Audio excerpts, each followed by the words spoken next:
Magnetic field due to current का lecture number 18। आज के लेक्चर में हम न्यूमेरिकल्स करते हैं, आगे न्यूमेरिकल करते हैं। तो क्वेश्चन नंबर 29, ये एम्पियर सर्किटल लॉ का क्वेश्चन है। वैसे मैंने इसका डेरिवेशन कराया था जब मैंने आपको एम्पियर सर्किटल लॉ पढ़ाया था।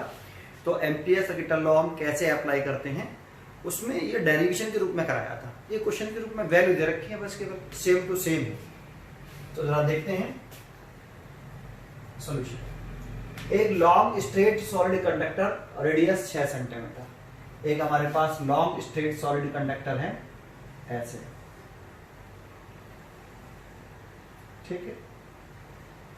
और इसकी ये जो रेडियस है वो आपकी कैपिटल आर मान ली मैंने, और कैपिटल आर दे रखी है आपको 6 centimetre. Carry the current 8 ampere. इसमें करंट फ्लो कर रही है 8 एम्पियर। पहला पॉइंट है ये सॉलिड कंडक्टर, इस पर ध्यान दीजिए। एक दूसरा कितनी करंट फ्लो कर रही है 8 एम्पियर, और इसमें इंपॉर्टेंट है ये करंट जो है यूनिफॉर्मली डिस्ट्रीब्यूटेड है over a area cross section. इस वाली लाइन पर ध्यान दीजिए, ये सबसे इंपॉर्टेंट लाइन है कि जो 8 एम्पियर करंट है which uniformly distributed over its circular cross section. इसका क्या मतलब है? मान लो ये करंट आपकी आई 8 एम्पियर है, तो ये आई 8 एम्पियर करंट कैसे डिस्ट्रीब्यूट है इसके इस पूरे एरिया क्रॉस सेक्शन में। इस जो सॉलिड स्ट्रेट कंडक्टर है इसके एरिया क्रॉस सेक्शन में यूनिफॉर्मली डिस्ट्रीब्यूट है पूरे एरिया क्रॉस सेक्शन में। इसका मतलब है गिवन है हमें current from area of cross section pi capital R square. इस क्रॉस सेक्शन का एरिया निकालें तो pi R square area question नहीं तो आएगा। Area cross section pi R square इस वाले का। इसमें कितनी करंट है? आई एम्पियर करंट डिस्ट्रीब्यूट है यूनिफॉर्मली इस पूरे pi R square area cross section में। ये आई करंट यूनिफॉर्मली डिस्ट्रीब्यूट है। इसका मतलब है कि ये इसकी एक्सिस बना लें आप, इस कंडक्टर की ये एक्सिस है आपकी, और इसमें ये करंट जो है ऐसे यूनिफॉर्मली डिस्ट्रीब्यूट मान लो आप इस करंट को। ऐसे इमेजिन करने के लिए कर दिया ऐसा। ये पूरा सॉलिड कंडक्टर ना, पूरा मटेरियल है आपका, ये पूरा मटेरियल है आपका। तो कंडक्टिंग मटेरियल्स में तो करंट फ्लो करती है, तो ये इस तरह से इसमें ये मैंने इमेजिन कर लिया, और इसमें ये करंट फ्लो कर रही है आपकी ऐसे।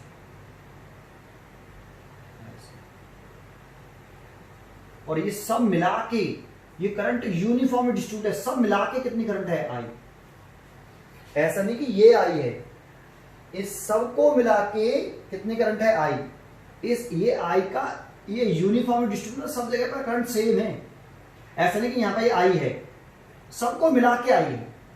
जैसे इसका मतलब बताता हूं, 1 2 3 4 5 6 7 8 9 10 11, ये 11 पार्ट की है मैंने। मान लो इसमें करंट फ्लो कर रही है, तो एक पार्ट में कितनी कर रही है? आई बाई 11। ये तो बस केवल समझाने के लिए बता रहा हूं आपको। इसमें आई बाई 11, इसमें भी आई बाई 11, इसमें भी आई बाई 11, ये I by 11, I by 11, I by 11, I by 11, I by 11, I by 11, I by 11 और आई बाई 11।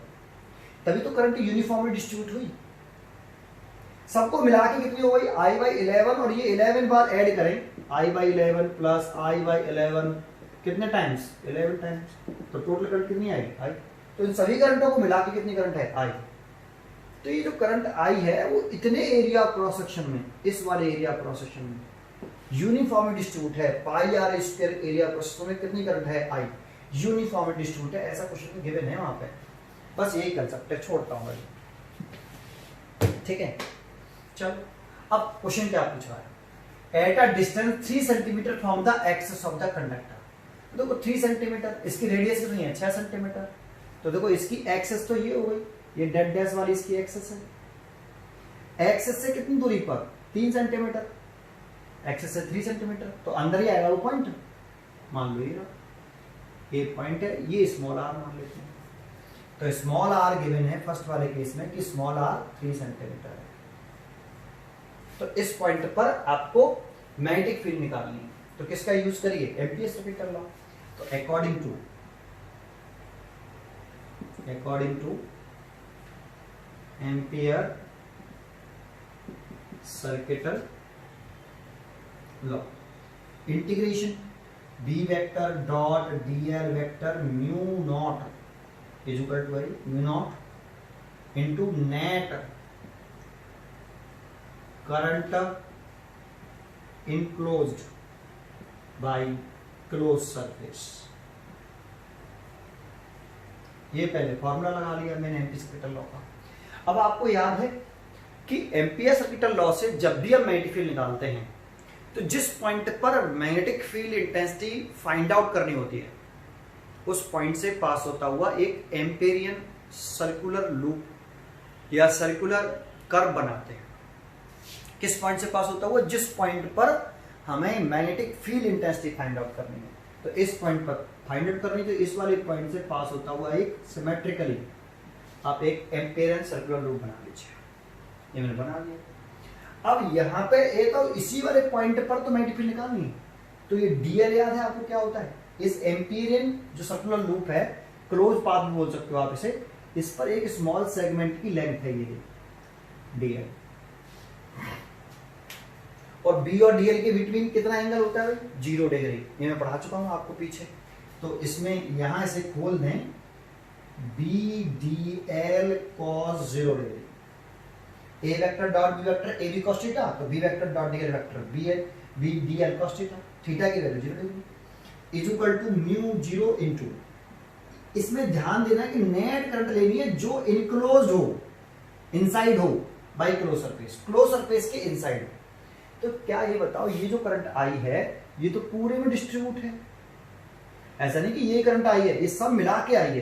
तो क्या इस क्लोज लूप के अंदर, इस वाले क्लोज लूप के अंदर ये सारी करंट है? नहीं भाई, ये वाली करंट तो बाहर हो गई ना, और इधर जो करंट है वो बाहर हो गई। तो हमें तो केवल इसके अंदर वाली करंट चाहिए, बाहर वाली करंट नहीं चाहिए।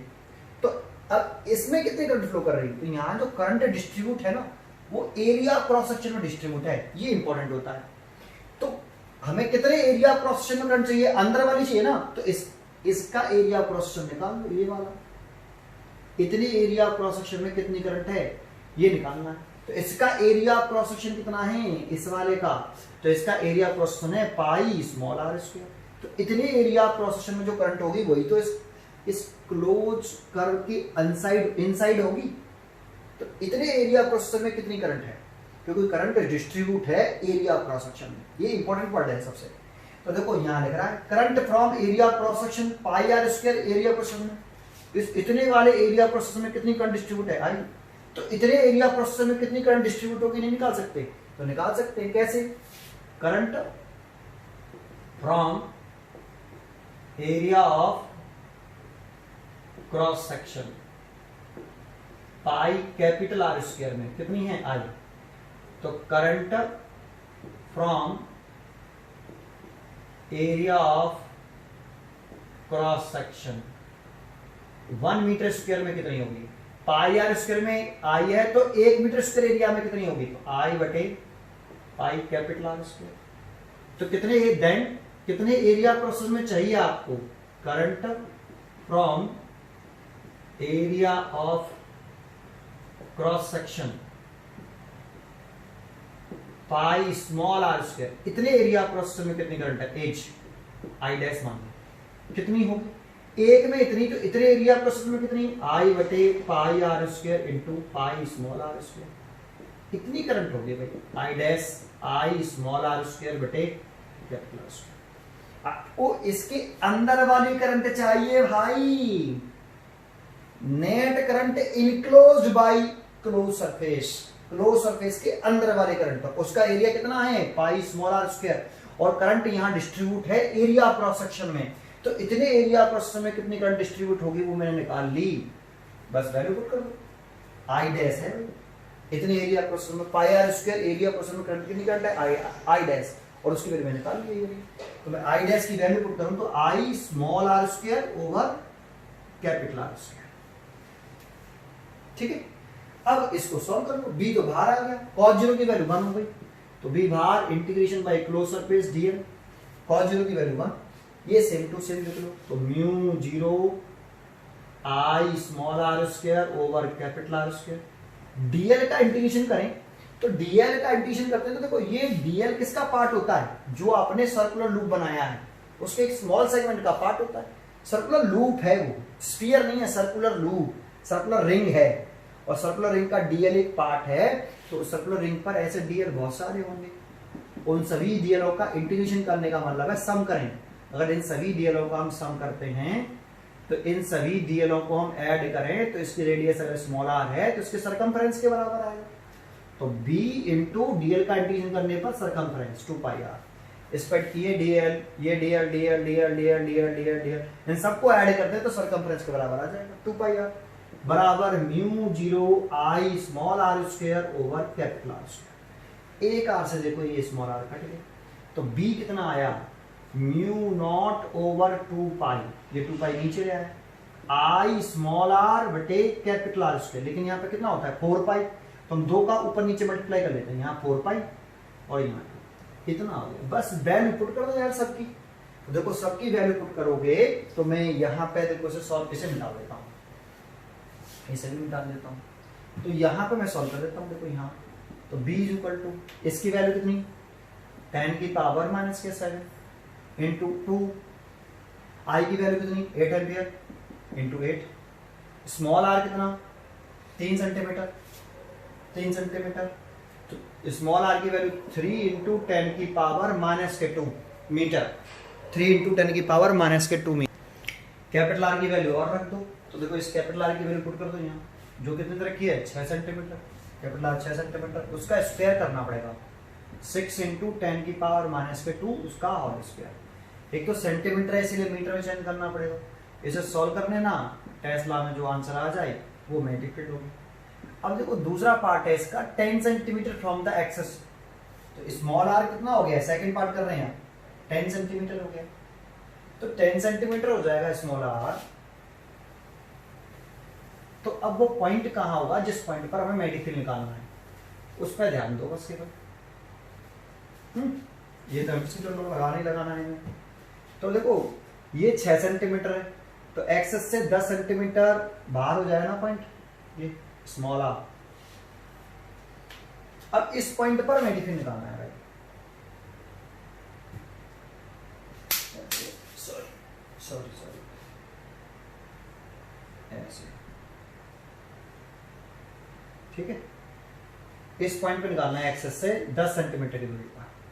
तो हम बिस्किट लगाते हैं तो जिस पॉइंट एंड सर्कुलर लूप कहां से बनाते हैं, क्लोज लूप कहां से बनाते हैं, जिस पॉइंट पर मेडिफिल निकालें, तो इस पॉइंट पर निकाल रहे हैं तो यहां से पास होता हुआ एक आप सर्कुलर लूप बना लो इसे, ठीक है। तो बना लिया। तो डीएल क्या होता है, जो सर्कुलर लूप बनाया है इसके एक स्मॉल सेगमेंट का पार्ट होता है, तो डीएल ये हो गया। और बी की डायरेक्शन टेंजेंशियल होती है डीएल के, इसी बी की वैल्यू निकालनी है पी पॉइंट पर। तो यहां तो एंगल हो गया 0 degree, B D L cos 0 degree, mu 0 into net current enclose by close path. तो देखो हमें क्वेश्चन में गिवन है कि current from area of cross section pi capital R square, ये कैपिटल आर स्क्वायर, इस एरिया क्रॉस सेक्शन में कितनी करंट डिस्ट्रीब्यूट है यूनिफॉर्मली, आई यूनिफॉर्मली डिस्ट्रीब्यूट है सब जगह पर सेम, ये भी इंपॉर्टेंट है, यूनिफॉर्म है ना, सब जगह पर सेम करंट डिस्ट्रीब्यूट है यूनिफॉर्मली, इतने एरिया क्रॉस सेक्शन में करंट डिस्ट्रीब्यूट है आई। लेकिन अभी बताओ हमें तो यहां कौन सा करंट लिखते हैं, net current enclose by close path. तो इस क्लोज पाथ के अंदर कितनी करंट है, तो देखो करंट फ्लो करती है कंडक्टिंग मटेरियल में, एयर में थोड़ी करंट फ्लो करती है। तो यहां तो एयर है भाई, कंडक्टिंग सॉलिड वायर तो ये है ना बस केवल ये ना, ये कंडक्टिंग सॉलिड वायर, यहां पे तो एयर होगी ना, तो एयर में तो करंट फ्लो करती नहीं। तो इतने वाले पोर्शन में जो व्हाइट व्हाइट दिख रहा है इसमें तो करंट है ही नहीं, तो केवल करंट जो लूप के अंदर है वो इस कंडक्टिंग वायर में तो करंट फ्लो कर रही है, और सब मिला के कितनी करंट है pi R square area question में, इसमें पूरे में आई है। तो ये तो इस पूरे लूप के अंदर भी करंट तो आई ही रहेगी ना, इस बड़े क्लोज लूप जिसका एरिया क्रॉस सेक्शन कितना है पाई स्मॉल आर स्क्वायर, इसमें में कितनी करंट होगी तो आई के बराबर। सर ये तो पाई कैपिटल आर स्क्वायर में थी, तो भाई इस वाले पोर्शन में तो करंट ही नहीं है ना, करंट तो कंडक्टिंग मटेरियल में फ्लो करती है ना। हमें करंट कौन सी लेनी है, इस लूप के अंदर वाली करंट, इस वाले जो लूप बना रहे हैं इसके अंदर वाली करंट, तो वो कितनी होगी आई ही होगी। समझ में आया, ये आई खत्म हो गया, क्लियर है। तो यहां लिख दें बी इंटीग्रेशन डीएल कॉस 0 की वैल्यू 1 और बी बाहर निकाल लिया, और ये म्यू 0 आई बी इंटू डीएल का इंटीग्रेशन करेंगे तो इस डीएल इस सरकमफ्रेंस इस जो एम्पिरिकल लूप है इसका सरकमफ्रेंस आएगा, तो डीएल कितना होगा 2 pi small R mu 0 I, तो b is equal to mu 0 बटे 2 pi I over small R. यहाँ पर 4 पाई होता है तो 2 का ऊपर नीचे मल्टीप्लाई कर लें। इसकी वैल्यू है मालूम है 10 की पावर माइनस के 7। 2 करंट की वैल्यू रखिए 8 एम्पियर। अब स्मॉल आर हो चुका है कितना 10 सेंटीमीटर, स्मॉल आर की वैल्यू 10 सेंटीमीटर है, तो 10 इंटू 10 की पावर माइनस के 2 सोल्व कर ले, टेस्ला में आंसर लिख दें। ठीक है, इसमें 2-4 पॉइंट ही इंपॉर्टेंट हैं। एक तो ये है कि यहाँ क्वेश्चन में गिवन है कि करंट यूनिफॉर्मली डिस्ट्रीब्यूट है एरिया क्रॉस सेक्शन में, ये भी बड़ा इंपॉर्टेंट है कि यूनिफॉर्मली डिस्ट्रीब्यूट है। एक करंट हमेशा कंडक्टिंग मटेरियल में फ्लो करता है। 2 एम्पीरिकल लॉ लगाते समय नेट करंट लेना होता है इनक्लोज बाय क्लोज पाथ, और ये क्लोज पाथ कहां से पास होता है, जिस पॉइंट पर मैग्नेटिक फील्ड निकालना है वहां से पास होता है वो बना दीजिए। बस ये 3-4 पॉइंट याद रखोगे, एम्पीरिकल लॉ क्वेश्चन सॉल्व हो जाएंगे। चलो नेक्स्ट क्वेश्चन देखते हैं। क्वेश्चन नंबर 28 और 29 सेम ही था। 28 में भी यही था, इनसाइड पूछ रहा था, 29 में भी सेम वैल्यू बदल दी है बस केवल। 30 क्वेश्चन अच्छा है, इस क्वेश्चन को समझना, तो उसमें अच्छा क्या है वो बताता हूँ पहले। ठीक है, पहले तो क्वेश्चन करते हैं, पढ़ते हैं कि एक करंट डेंसिटी है, the current density in a linear conductor. तो एक conductor straight conductor, linear conductor मतलब स्ट्रेट कंडक्टर जिसकी रेडियस a है। तो पहले ये बनाओ फिर देखते हैं। तो एक मैंने ऐसे एक लीनियर कंडक्टर बना लिया, इसकी रेडियस a है ना, ये लीनियर कंडक्टर बना लिया, सॉलिड कंडक्टर है, लीनियर सॉलिड कंडक्टर, रेडियस है। लेकिन जो करंट डेंसिटी है ना वो चेंज होती है r के साथ, a के साथ नहीं। Current density of linear conductor varies with r according to the relation. ये रिलेशन क्या है, ये सॉल्यूशन, ये करंट डेंसिटी है, करंट नहीं है। ठीक है, ठीक है, ये करंट डेंसिटी है J, तो यहाँ J दे रखा है KR², मतलब J की वैल्यू R पे डिपेंड कर रही है।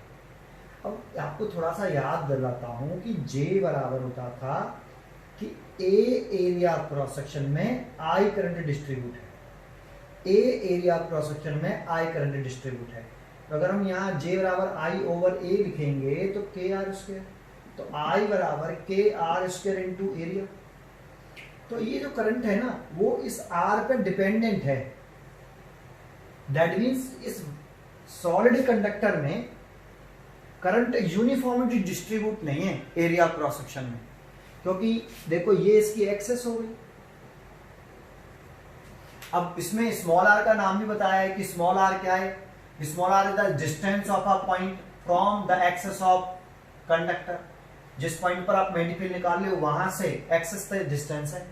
तो देखो एक्सेस से इस वाले पॉइंट तक की डिस्टेंस ये, यहां पे जैसे जैसे इधर चलेंगे तो आर बढ़ रहा है घट रहा है, आर बढ़ रहा है, और आर बढ़ेगा तो आर चेंज होने से करंट की वैल्यू भी चेंज होगी। यहां करंट की वैल्यू डिस्टेंस डिपेंडेंस हो गई, तो अलग अलग करंट होगी अलग अलग डिस्टेंस पर, करंट यूनिफॉर्मली डिस्ट्रीब्यूट नहीं। जैसे जैसे आर बढ़ेगा करंट की वैल्यू भी बढ़ती चली जाएगी। तो यहां ये पॉइंट चेंज आया है कि करंट एरिया में तो डिस्ट्रीब्यूट है, एरिया क्रॉस सेक्शन में ही डिस्ट्रीब्यूट है करंट, बट वो करंट उस एरिया क्रॉस सेक्शन में अलग अलग एरिया क्रॉस सेक्शन में करंट की वैल्यू अलग अलग होगी, यूनिफॉर्मली डिस्ट्रीब्यूट नहीं है, क्योंकि करंट की वैल्यू डिस्टेंस पर डिपेंड कर रही है। बस ये डिफरेंस है। तो अब इसको करेंगे कैसे वो जरा समझते हैं। जब ऐसा हुआ तो हम इसका टॉप व्यू देख रहे हैं। देखो इसका ये वाला जो है ये कैसा दिखाई देगा ऊपर से देखने पर, ऊपर से देख रहे हैं ऐसे, ऊपर से देखेंगे तो सर्कल दिखाई देगा, तो हम सर्कल दिखाई देगा तो हमने उसे टॉप व्यू को यहां बना दिया कि भाई ये एक सर्कल दिखाई दे रहा है। और ऊपर से देख रहे हैं तो इसकी रेडियस ए है, तो इसकी भी रेडियस ए होगी, ये सेंटर हो गया इसका, ये ए, और ये इसकी एक्सेस हो गई ऐसे अंदर की तरफ, एक्सेस, ये एक्सेस हो गई ये ओ वाला। भाई यही तो इसी वाले पॉइंट से तो सेंटर से ऊपर से देख रहे हैं तो सर्कुलर दिखाई देगा, टॉप व्यू देखना पड़ेगा एक। अब हमें क्या करना पड़ेगा, इसमें एक एलिमेंट्री पोर्शन लेना पड़ेगा, एलिमेंट्री रिंग लेनी पड़ेगी। ये हमने एक एलिमेंट्री रिंग ले ली ऐसे, बताता हूं क्यों ले रहे हैं इसे। और इस एलिमेंट्री रिंग की जो रेडियस है ये वाली, चलो ये वाली मान लेते हैं, ये जो रेडियस है ये जो थिकनेस है सर इसकी वो डी आर है, ये थिकनेस है ना ये वाली, ये डी आर है, और इसकी रेडियस मान लेते हैं हम स्मॉल आर। ठीक है, जैसे यहां पे बनाना चाहें हम एक एलिमेंट्री रिंग, तो आप चाहो तो यहां बना दो, तो ये एक एलिमेंट्री रिंग बना दी एक जगह पर, ये इसकी थिकनेस दिखा दी, ये इसकी रेडियस हो गई यार, इसकी थिकनेस ये वाली डी आर। ठीक है, अब हमें क्या करना पड़ेगा कि इस एलिमेंट्री रिंग का एरिया निकालना पड़ेगा इसका, क्योंकि करंट डिस्ट्रीब्यूट होती है वो एरिया क्रॉस सेक्शन में डिस्ट्रीब्यूट है, लेकिन ये करंट एरिया क्रॉस सेक्शन में यूनिफॉर्मली डिस्ट्रीब्यूट नहीं है। तो इतने एरिया क्रॉस सेक्शन में कितनी करंट डिस्ट्रीब्यूट है वो निकालेंगे हम इस वाली एरिया क्रॉस सेक्शन में। तो इसका area cross section elementary portion का डीए, तो इस एलिमेंट्री पोर्शन का एरिया निकाल सकते हो आप, पहले डीए कितना होगा। तो एलिमेंट्री पोर्शन का एरिया निकालें तो इस एलिमेंट्री पोर्शन की थिकनेस कितनी है, डी आर, तो थिकनेस इनटू इसका सरकमफ्रेंस कितना आएगा भाई, सरकमफ्रेंस, तो इसका सरकमफ्रेंस, इसकी रेडियस कितनी है, स्मॉल आर, तो सरकमफ्रेंस आएगा 2 पाई आर। तो देखो ये डी आर एक थिकनेस हो गई और 2 पाई आर इस एलिमेंट्री पोर्शन की लेंथ हो गई, तो लेंथ इनटू थिकनेस। देखो इस 2 पाई आर को सरकमफ्रेंस बोल रहे हो, या इसकी जो एलिमेंट्री पोर्शन है उसकी लेंथ कह सकते हो आप, टोटल लेंथ 2 पाई आर। इसको सीधा कर लो भाई, ऐसे ऐसे सीधा कर लो, ऐसे है ना, इस एलिमेंट्री पोर्शन को सीधा कर लो आप, इस एलिमेंट्री पोर्शन को सीधा कर लोगे तो इसकी ये जो लेंथ आएगी ये वाली, सीधा करोगे तो इसकी लेंथ कितनी आएगी, ये वाली एल 2 पाई आर ही तो आएगी सरकमफ्रेंस के बराबर, और इसकी थिकनेस कितनी है ये वाली, ये डी आर होगी। तो अब इसका एरिया क्रॉस सेक्शन, इसका एरिया नहीं निकाल सकते हो आप इसका एलिमेंट्री पोर्शन का, तो D R into 2 pi R. समझ में आ गया, तो ये डी निकाल लिया। सर इससे क्या फायदा है, तो इससे फायदा ये है कि जे बराबर हम लिखेंगे कि डीए एरिया क्रॉस सेक्शन में, इस काले काले एरिया क्रॉस सेक्शन में कितनी करंट है, तो मैंने मान ली डी आई। भाई एलिमेंट्री स्मॉल पोर्शन है तो करंट भी स्मॉल होगी, है ना। तो इस काले काले जो पोर्शन है, जैसे एलिमेंट्री रिंग बोल रहे हैं, उस पोर्शन में कितनी करंट है, डीए एरिया क्रॉस सेक्शन है उसका, डीए एरिया में कितनी करंट है, डी आई बराबर कितना लिख सकते हैं, के आर स्क्वायर। भाई करंट डेंसिटी इक्वल टू तो होता है, करंट होते एरिया ही तो होता है, समझ में आया। तो यहां से हम स्मॉल एलिमेंट्री पार्ट में कितना करंट है वो निकाला, तो डी आई, इसका सब मल्टीप्लाई कर लो, के आर स्क्वायर डी ए, और डी ए की वैल्यू मैं निकाल चुका हूं, ये नहीं, तो वैल्यू पुट कर दो, K R square multiply D A की वैल्यू कितनी है, D R into 2 pi R. तो देखो ये आर है, स्क्वायर है, ये आर, तो इसे लिख सकते हैं 2 पाई के are Q D are, 2 pi के आर क्यू और डी आर, ये डी आई आ गया। समझ में आया आपको, पहले इतना समझ में आया पहले आपको, ठीक है। अब हमने देखो स्मॉल एलिमेंट्री एरिया में, इस एलिमेंट्री रिंग के स्मॉल एरिया में कितनी करंट है वो निकाल ली। ऐसा हमने क्यों किया फिर समझाऊं, क्योंकि ये जो करंट है ये एरिया क्रॉस सेक्शन में यूनिफॉर्मली डिस्ट्रीब्यूट नहीं है, करंट की वैल्यू डिस्टेंस के साथ चेंज हो रही है, और डिस्टेंस चेंज होगी, आर चेंज होगा तो एरिया भी तो चेंज होगा। समझ में आ रहा है आपको, तो यूनिफॉर्मली डिस्ट्रीब्यूट नहीं है, ये इसमें प्रॉब्लम है, ठीक है, इसलिए ऐसा करना पड़ेगा। अब क्या करना है जरा देखो, आगे बढ़ते हैं। Find the magnetic field induction at a point small R from the axis. Small R कैसा है? स्मॉल आर ए से छोटा है, तो स्मॉल आर अगर ए से छोटा होगा तो देखो यहां ये स्मॉल आर है और ये इसकी रिंग से छोटा है, कैसा है? तो मान लो इसी वाले पॉइंट पर मैग्नेटिक फील्ड निकालना है, पी पॉइंट पर, इसी पॉइंट पे निकालना है, जैसे इस वाले पॉइंट पे निकालना है आपको, ये पी पॉइंट होगा। तो यहां से पास होता हुआ आपको क्या बनाना पड़ेगा? एक Amperian loop, ampere circular law लगाओगे तो एम्पेरियन सर्कुलर लूप बनाना पड़ेगा। और इस एम्पेरियन सर्कुलर लूप के अंदर कितना करंट है, और इसकी ये रेडियस स्मॉल आर ही मान लेते हैं, है ना। तो फर्स्ट केस है हमारा यहां कि आर लेस देन ए। तो देखो स्मॉल आर ए से छोटा दिखा रहा है, इसकी ये पूरी रेडियस ए थी ना, क्लियर है। तो अब आपको देखो करंट निकाल लो, कितने इसमें इतने वाले पोर्शन में कितनी करंट है, यही तो चाहिए, क्योंकि according to Ampere circuital law, according to Ampere circuital law B vector dot D L vector mu zero into net current enclosed by Amperian curve या क्लोज लूप लिख दो, क्लोज कर्व, क्लोज सरफेस, ठीक है। ये तो देखो यहां DL क्या होता है, जो एम्पेरियन लूप बनाया है उसके स्मॉल सेगमेंट की एक लेंथ होती है डीएल, और एंगल 0 डिग्री आएगा, तो B D L cos 0 degree, ऐसे लिख सकते हैं वेक्टर खोल के, म्यू 0 इंटू, अब आपको करंट चाहिए, मान लो इसके अंदर कितनी करंट है, इस पूरे लूप के अंदर करंट आई है, मान ली, तो आई तो निकालनी पड़ेगी यार।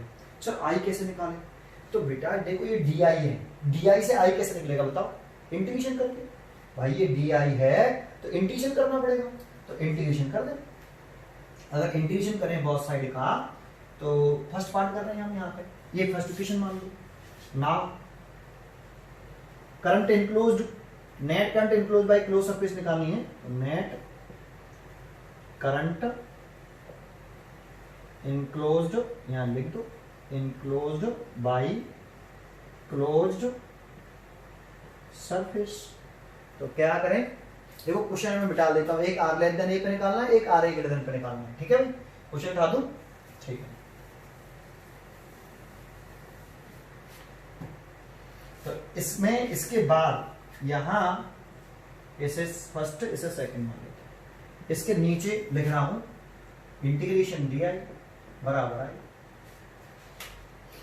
डी आई की वैल्यू पुट कर दें, तो डी आई की वैल्यू कितनी है, ये 2 पाई के आर क्यू दिया, लेकिन इसकी लिमिट कितनी रखनी होगी, यहां पे स्मॉल आर की वैल्यू कितनी है 0, और यहां पे स्मॉल आर की वैल्यू कितनी है 0 से आर, यहां पे 0 है, यहां आर है, तो 0 से आर में कितनी करंट है, 0 से आर में, 0 से आर में, क्योंकि करंट की वैल्यू वेरिएबल है डिस्टेंस के साथ, यहां पर डिस्टेंस कितनी होगी स्मॉल आर 0, और यहां पे स्मॉल आर कितना है, स्मॉल आर ही है, स्मॉल आर ए से छोटा है ना, तो स्मॉल आर ही मान लिया, तो 0 टू आर में कितनी करंट है ये निकालना पड़ेगा हमें, 0 टू आर में कितनी करंट है ये निकालना पड़ेगा, बस खत्म।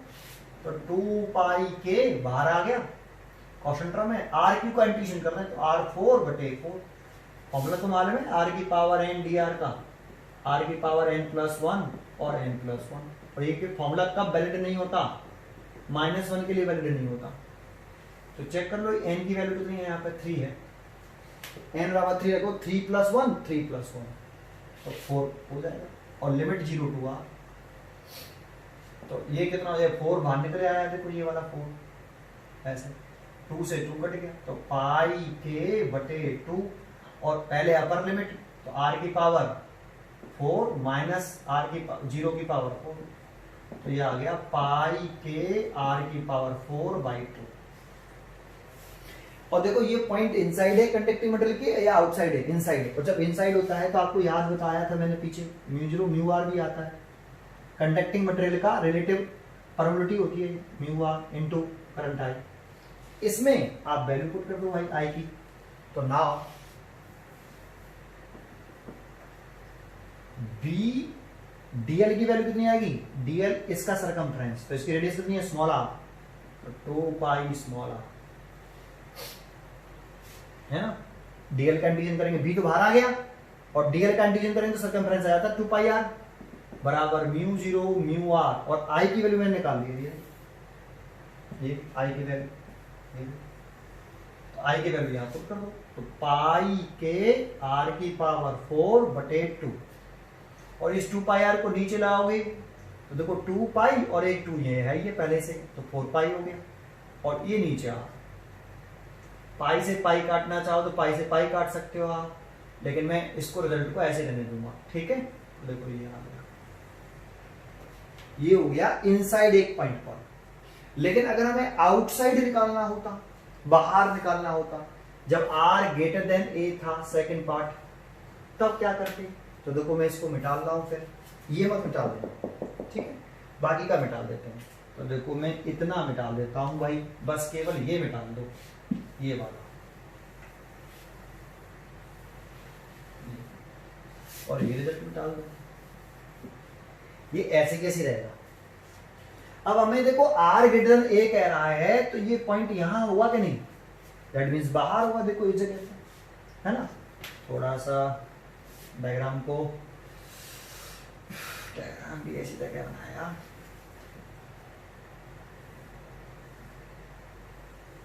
ऐसे इसकी रेडियस है, इसकी रिंग एक्सेस हो गई, है ना, यहां पूछ रहा है, तो आर ग्रेटर देन ए हो गया कि नहीं, तो यहां से पास होता हुआ क्या बनाना पड़ेगा आपको, एम्पेरियन लूप ऐसे, और इस पर डीएल मान लेंगे। देखो आर ग्रेटर देन ए है कि नहीं इस वाले केस में। अब इसके अंदर करंट चाहिए, net current enclose by close surface चाहिए, तो क्लोज सरफेस कौन सा, ये वाला, इसके अंदर। तो देखो इस वाले पोर्शन में तो करंट ही नहीं होगी, यहां पर कंडक्टिंग मटेरियल थोड़े ही है, तो करंट तो कितने रेडियस में होगी, केवल 0 से a रेडियस में, 0 से r रेडियस में करंट क्यों नहीं होगी, समझ में आ रहा है। अरे यहां से यहां तक करंट कहां है भाई पूरे में, इस वाले पोर्शन में तो करंट ही नहीं है, करंट कंडक्टिंग मटेरियल में फ्लो करती है, ये तो एयर है ना, नहीं आया, आया, इसीलिए कितने करंट कितने में फ्लो कर रही है, कितने डिस्टेंस में, 0 से a डिस्टेंस तक। लेकिन करंट तो सर हमें इस पूरे रिंग में अंदर निकालनी ना, net current enclose by close surface निकालने तो इसी के है, लेकिन बेटा करंट केवल 0 से a रेडियस तक ही तो करंट फ्लो कर रही है बस केवल, इसीलिए जब इंटीग्रेशन करोगे इसका टोटल करंट, ये net current enclose by close surface, इससे आगे लिख रहा हूं I बराबर इंटीग्रेशन डी, और इंटीग्रेशन डी की वैल्यू कितनी है, रही 2 पाई के आर क्यू डी आर, लेकिन लिमिट कितनी होगी जानते हो, 0 टू a। करंट कंडक्टर में फ्लो करती है, एयर में नहीं, बस जितना बताना बता दिया, ठीक है, समझ में आया। तो 2 पाई के इंटीग्रेशन आर क्यू का इंटीग्रेशन आर ए 2 पाई के बाहर आ जाएगा, R Q D R 0 to a, ठीक है, इसका कोई रोल नहीं, जो बताना तो बता दिया, ठीक है। अब इसको सॉल्व कर लो, बस करंट निकाल लो, फिर उसमें वैल्यू पुट कर देना, तो कितना आएगा 2 पाई के आर क्यू का इंटीग्रेशन आर 4 बटे 4, लिमिट कितनी 0 टू a, 4 तो ये बाहर आ गया, देखो ये यहाँ, वैसे काट भी देंगे 2 बार, पहले किसके रेस्पेक्ट में डिवीजन किया है, आर के रेस्पेक्ट में, तो आर को रिप्लेस करके पहले अपर लिमिट, तो पाई के बाई 2 आर को रिप्लेस करके a4 माइनस 0 का स्क्वायर 0, तो ये इतना रहेगा, देखो इतना। बाहर निकाल ले हो तो म्यू आर नहीं आएगा, आर ग्रेटर देन a के लिए कर रहे हैं, अब ये यहां तक ऐसे लिख लो, म्यू आर नहीं आएगा, वैल्यू पुट कर दो, तो वैल्यू इसमें पुट करें इस जगह पर, तो integration B vector B sorry B D L, B integration D L बराबर cos 0 की वैल्यू तो 1 हो गई, आई की वैल्यू समझ में आया। तो आई इसके अंदर वाला करंट चाहिए, तो वो निकाला ये रहा, कितना है a4 बटे 2, और डीएल का इंटीग्रेशन करेंगे तो इस डीएल का इंटीग्रेशन करने से इसका सरकमफ्रेंस आएगा, इसकी रेडियस तो नहीं है, स्मॉल आर है क्या, स्मॉल ए है, इसकी रेडियस तो स्मॉल आर है ना, तो सरकमफ्रेंस तो इसका ही आएगा ना, डीएल का इंटीग्रेशन करने पर इसका सरकमफ्रेंस, तो रेडियस तो स्मॉल आर ही है ना, कितना आएगा b इंटू 2 पाई आर आएगा, म्यू 0 पाई के a4 बटे 2, और ये 2 पाई आर नीचे ले आएंगे तो 4 पाई हो जाएगा, एक तो 2 पाई और 2 ये 4 पाई, और नीचे और आर आ जाएगा, ये आ गया यहाँ से, समझ में आ गया। ये बी, तो देखो ये बी की वैल्यू है बाहर वाले पॉइंट पर। ठीक है, देखो ये सेकंड चैप्टर का पहला क्वेश्चन है, 3V का पहला क्वेश्चन, ठीक है। नेक्स्ट चैप्टर शुरू हो गया जी दूसरा। एक electron enter electric field 10⁴ volt पर मीटर। इलेक्ट्रॉन है वो एंटर कर रहा है एक इलेक्ट्रिक फील्ड में, इलेक्ट्रिक फील्ड की वैल्यू गिवन है, परपेंडिकुलर, कैसे एंटर कर रहा है, perpendicular to electric field with velocity 10⁻⁷ metre पर सेकंड। तो इस तरह से एंटर कर रहा है कि जो वेलोसिटी है वो इलेक्ट्रिक फील्ड के परपेंडिकुलर है। तो डायग्राम बनाते हैं पहले और बताना ये आपने टॉपिक कहां पर पढ़ा है, ठीक है। ये मैंने एक पैरेलल प्लेट बना ली है, एक पैरेलल प्लेट है, एक पैरेलल प्लेट हॉरिजॉन्टल प्लेट बना ली है ऐसे, ठीक है, मेटालिक प्लेट, और इस पर पॉजिटिव चार्ज दे देते हैं ऐसे, और इस पर आपका नेगेटिव चार्ज इस प्लेट पर। सर ऐसा क्यों किया, क्योंकि इलेक्ट्रिक फील्ड जनरेट करना है हमें। तो इलेक्ट्रिक फील्ड की डायरेक्शन तो याद होगी आपको, इलेक्ट्रिक फील्ड की डायरेक्शन होती है positive charge to negative charge. एक ये यूनिफॉर्म इलेक्ट्रिक फील्ड हो गया ई, और इसकी वैल्यू हमें गिवन है 10⁴ वोल्ट पर मीटर। अब इसमें एक इलेक्ट्रॉन है एंटर कर रहा है इस इलेक्ट्रिक फील्ड में, परपेंडिकुलरली एंटर कर रहा है कितनी वेलोसिटी से, इतने से। तो देखो यहां से ये एक इलेक्ट्रॉन है, इसमें v वेलोसिटी से ऐसे एंटर किया, ठीक है, v वेलोसिटी से ऐसे एंटर किया, तो इसको मैंने ऐसे मान लिया था, ठीक है।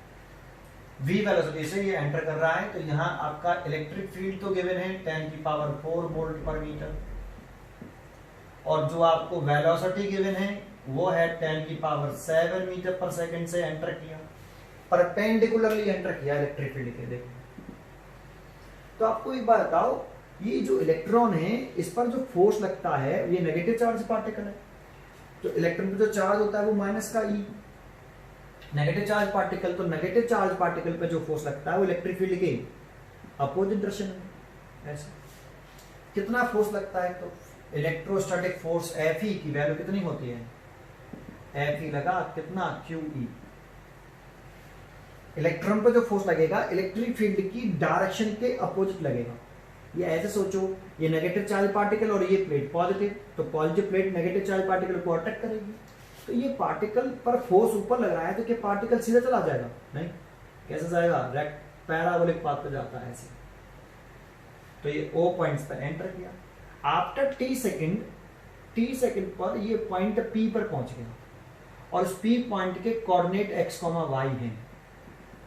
तो देखो इसने हॉरिजॉन्टल डिस्टेंस कवर करी x और वर्टिकल डिस्प्लेसमेंट कवर किया उसने y। तो इसी की वैल्यू पूछ रहा कि find the vertical displacement of electron after 2 millisecond. तो ये जो t रखा है इसकी वैल्यू गिवन है t बराबर 2 मिलीसेकंड।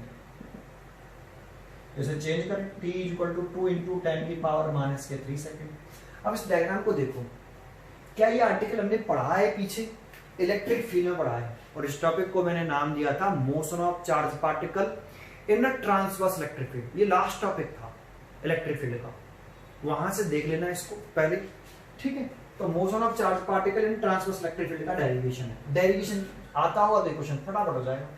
तो देखो हमें ये y डिस्प्लेसमेंट निकालना है, वर्टिकल डिस्प्लेसमेंट, t सेकंड में पार्टिकल यहां से यहां पहुंचा, जब तो ये वर्टिकल डिस्प्लेसमेंट निकालना है, तो for vertical motion from O to P, तो आप इस लाइन पे ध्यान दे दो, सब कुछ ये लाइन है, vertical motion from O to P। Projectile motion पढ़ा था आपने 11th में, तो उसमें अगर वर्टिकल मोशन ले रहे हैं तो सारी चीजें वर्टिकल, हॉरिजॉन्टल ले रहे हैं तो सारी चीजें हॉरिजॉन्टल, बस यही कंसेप्ट है। फिर भी अगर आपको नहीं समझ में आए तो पहले लेक्चर देखना इलेक्ट्रिक फील्ड का, ठीक है, तो जरा समझे। तो ये तो वर्टिकल मोशन की बात कर रहे हैं O से P, तो O से P तक वर्टिकल डिस्प्लेसमेंट कितना है, वर्टिकल डिस्प्लेसमेंट, सब कुछ वर्टिकल लेंगे, तो O से P तक का वर्टिकल डिस्प्लेसमेंट है आपका y, जिसकी वैल्यू हमें निकालनी है, ठीक है। क्या वर्टिकल डायरेक्शन में कोई फोर्स लग रहा है, तो लग रहा है, ये कितना फोर्स लग रहा है, क्यों, force on charge particle, electrostatic force on electron का चार्ज पार्टिकल का, तो Fe बराबर कितना QE, और चार्ज और इलेक्ट्रॉन कितना है माइनस का, साइन पुट नहीं करते तो ई स्मॉल ई इंटू कैपिटल। और ये फोर्स ग्रेविटेशन फोर्स को कंसीडर नहीं कर रहे हैं यहाँ पे, है ना, नेगलेक्ट करके चल रहे हैं। मास इनटू एक्सेलरेशन, तो एक ही फोर्स लग रहा है जो नेट फोर्स है, एम इनटू ए। यहां से आप एक्सेलरेशन निकाल सकते हो, ई ओवर एम, ठीक है। एंड इनिशियल वेलोसिटी कितनी है इलेक्ट्रॉन की, and initial velocity of electron तो 0। अब देखिए 0 इनिशियल वेलोसिटी तो 10 की पावर 7 मीटर पर सेकंड है। देखो ये 10 की पावर 7 मीटर पर सेकंड, ये इनिशियल वेलोसिटी ही तो है।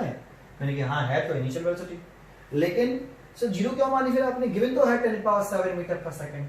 तो मैं कहूंगा मैंने क्या बोला, वर्टिकल मोशन लेना है, ये तो हॉरिजॉन्टल हो गया, ये तो हॉरिजॉन्टल वेलोसिटी हो गई, हॉरिजॉन्टल डायरेक्शन में हो गई। हॉरिजॉन्टल वाला कुछ नहीं लेना है, वर्टिकल वाला ही फोर्स लिया है, सब कुछ वर्टिकल लेना है, डिस्प्लेसमेंट भी वर्टिकल, तो वेलोसिटी भी वर्टिकल। तो इस डायरेक्शन में कितनी वेलोसिटी है, कोई वेलोसिटी नहीं है। इसका कंपोनेंट भी करोगे ना, देखो इस डायरेक्शन में वेलोसिटी v अलोंग ऐसे, हॉरिजॉन्टल डायरेक्शन में इसका कंपोनेंट भी करोगे ना तो ये 90 डिग्री है, तो कंपोनेंट कितना आएगा v cos 90, वेलोसिटी कितनी आएगी cos 90 के लिए 0, तो वेलोसिटी 0 आएगी। तो इनिशियल वेलोसिटी कितनी आ रही है 0, बस कंसेप्ट खत्म। अब डिस्प्लेसमेंट सर कैसे निकालें, तो आप ये इक्वेशन यूज कर लो, इन इक्वेशन s बराबर ut plus half at square, ये पढ़ा हुआ सेकंड इक्वेशन होती है मोशन की। s की वैल्यू कितनी है, वर्टिकल डिस्प्लेसमेंट कितना है y, इनिशियल वेलोसिटी कितनी है 0, टाइम तो t है, प्लस 1/2, एक्सेलरेशन कितना है a की वैल्यू रखिए ई ओवर स्मॉल है, और t तो t टाइम गिवन है हमें, t का स्क्वायर, तो y इज इक्वल टू आ गया 1/2 ई ओवर m t स्क्वायर। ये देखो यहाँ सबकी वैल्यू है मालूम है, y पूछ रहा है 1/2, ई की वैल्यू हमें इलेक्ट्रॉन का चार्ज मालूम होती है इतनी, इलेक्ट्रिक फील्ड गिवन है 10 की पावर 4 ओवर मास इलेक्ट्रॉन का गिवन है 9.1 10 की पावर -31, और टाइम t भी गिवन है 2 मिलीसेकंड, सेकंड में चेंज करना, मिली को हटाना, तो टाइम है 2 × 10 की पावर -3 का होल स्क्वायर। इसे सॉल्व कर लो, डिस्प्लेसमेंट आ जाएगा मीटर में, वर्टिकल डिस्प्लेसमेंट मीटर में आ जाएगा। इजी क्वेश्चन है, ठीक है। नेक्स्ट क्वेश्चन देखते हैं, क्वेश्चन नंबर ये 5 लिखा। देखो इस क्वेश्चन को पढ़ने से पहले आपको helical path of charge particle in uniformatic field वाला डेरिवेशन या तो वीडियो में से देख लो या फिर नोट्स में से देख लो, उसे देखने के बाद ही ये तुरंत समझ में आ जाएगा, ठीक है। जरा समझो, एक proton projected in magnetic field 0.02 Tesla travel around the helical path. तो आपको याद है कोई भी चार्ज पार्टिकल मैग्नेटिक फील्ड में हेलिकल पाथ कब कवर करता था, जब थीटा जो है वो 0 से तो कैसा हो बड़ा, 0 डिग्री से बड़ा, एंड थीटा 90 डिग्री से कैसा हो छोटा। थीटा की वैल्यू 0 से बड़ी हो और 90 डिग्री से छोटी हो। थीटा क्या है, angle between velocity and magnetic field. अगर वेलोसिटी और मैग्नेटिक फील्ड के बीच में जो एंगल है थीटा वो 0 से बड़ा है और 90 से छोटा है, तो उस वाले कंडीशन में चार्ज पार्टिकल का पाथ कैसा होता था, हेलिकल। तो उसका डायग्राम बना लेते हैं। देखो इस टॉपिक को समझने के लिए या तो वीडियो देखिए या फिर नोट्स देखिए। ये नोट्स में देखिए, ये आपका एक पॉजिटिव चार्ज पार्टिकल, इसमें ये v वेलोसिटी से मैग्नेटिक फील्ड से कितना एंगल बनाते हुए एक्यूट एंगल बनाते हुए मूव करता है। तो इसकी वेलोसिटी के दो कंपोनेंट करते हैं, ये एक कंपोनेंट ये रहा जो मैग्नेटिक फील्ड के अलोंग है vx, और एक कंपोनेंट ये रहा जो इस वेलोसिटी, इसका जो ये कंपोनेंट भी वेलोसिटी है, ये वेलोसिटी इस मैग्नेटिक फील्ड के परपेंडिकुलर है। तो याद करो, अगर वेलोसिटी मैग्नेटिक फील्ड के साथ 0 डिग्री एंगल बनाती है, ये वाली वेलोसिटी इस मैग्नेटिक फील्ड के साथ 0 एंगल बना रही है, तो पाथ स्ट्रेट लाइन होगा। ये वाली वेलोसिटी इस मैग्नेटिक फील्ड के साथ 90 डिग्री बना रही है, और जब कोई चार्ज पार्टिकल मैग्नेटिक फील्ड और वेलोसिटी के बीच में 90 डिग्री हो, परपेंडिकुलर एंटर करता है, तो उसका पाथ कैसा होता है, सर्कुलर होता है। लेकिन इन दोनों को मिला के इसका पाथ कैसा होगा, हेलिकल पाथ होगा, ऐसे। और इसकी जो एक्सेस आएगी हेलिकल पाथ की, वो मैग्नेटिक फील्ड के पैरेलल आएगी, ठीक है। तो आपको क्वेश्चन में क्या गिवन है ये देख लेते हैं। तो मैग्नेटिक फील्ड की वैल्यू गिवन है 0.02 टेस्ला। हेलिकल पाथ की रेडियस गिवन है, ये रेडियस गिवन है, ये रेडियस स्मॉल r गिवन है 6 सेंटीमीटर। पिच, ये डिस्टेंस होती है, इसको इस डिस्टेंस को हम क्या बोलते हैं, पिच। तो पिच ये हॉरिजॉन्टल डिस्टेंस होती है, ये 24 सेंटीमीटर गिवन है, pitch 24 centimetre. Find the component of velocity of proton along and perpendicular to the magnetic field. तो ये जो कंपोनेंट है ये मैग्नेटिक फील्ड के अलोंग है, और ये वाला जो कंपोनेंट है ये मैग्नेटिक फील्ड के परपेंडिकुलर है। तो एक बताइए, यहां पर जो मैग्नेटिक फील्ड के परपेंडिकुलर है वी वाई, वैसे वी वाई की वैल्यू कितनी होगी ये तो मालूम है, कंप्यूट करना तो आता है। इसके साथ थीटा है, इसके साथ नहीं है, तो ये हो गया V sine theta. And V X की वैल्यू कितनी होगी, वी कॉस थीटा। हमसे इसी की वैल्यू पूछ रहा है। इसका नाम हॉरिजॉन्टल ये कंपोनेंट हो गया वेलोसिटी का। कौन सा कंपोनेंट है, मैग्नेटिक फील्ड के परपेंडिकुलर, और ये मैग्नेटिक फील्ड के अलोंग। इन दोनों की वैल्यू पूछ रहा है, वी एक्स और वी वाई की। तो यहाँ पर देखो मैग्नेटिक फील्ड और वी वाई कैसे हैं, परपेंडिकुलर है। और जब मैग्नेटिक फील्ड और वेलोसिटी परपेंडिकुलर होते हैं तो पाथ कैसा होता है, path of charge particle, path of charge particle कैसा होता है, सर्कुलर होता है। तो इस वेलोसिटी की वजह से इसका पाथ सर्कुलर होगा, और सर्कुलर पाथ की रेडियस का फॉर्मूला होता है mv/qv। लेकिन ये सर्कुलर पाथ आया किसकी वजह से, vy वेलोसिटी की वजह से, इसीलिए यहाँ पे क्या आएगा, vy वेलोसिटी। और इसी vy की वैल्यू पूछ रहा है। चाहो तो vy की वैल्यू v sin रह सकते, लेकिन vy की वैल्यू पूछ रहा है, कंपोनेंट पूछ रहा है vy, तो vy निकाल दो। यहाँ पर सबकी वैल्यू गिवन है, तो यहाँ से vy की वैल्यू, चलो यहां से vy की वैल्यू निकालें, थोड़ा सा नीचे लिख देता हूं, vy इज इक्वल टू इसका ऐसे मल्टीप्लाई, तो qvr हो गया ओवर m नीचे आ गया। और ये कौन सा कंपोनेंट है, परपेंडिकुलर वाला मैग्नेटिक फील्ड की, तो लिख दो component of velocity of proton perpendicular to the magnetic field, to the direction of magnetic field, या मैग्नेटिक फील्ड देता हूं केवल मैग्नेटिक फील्ड। तो बस ये वाली वैल्यू निकालनी है। तो Q की वैल्यू क्या है, प्रोटॉन है, प्रोटॉन का चार्ज हम जानते हैं 1.6 × 10⁻⁻27। मैग्नेटिक फील्ड रखा है 0.02 टेस्ला। रेडियस दे रखी है 6 सेंटीमीटर साइड, रेडियस 6 सेंटीमीटर, तो 6 × 10⁻⁻²।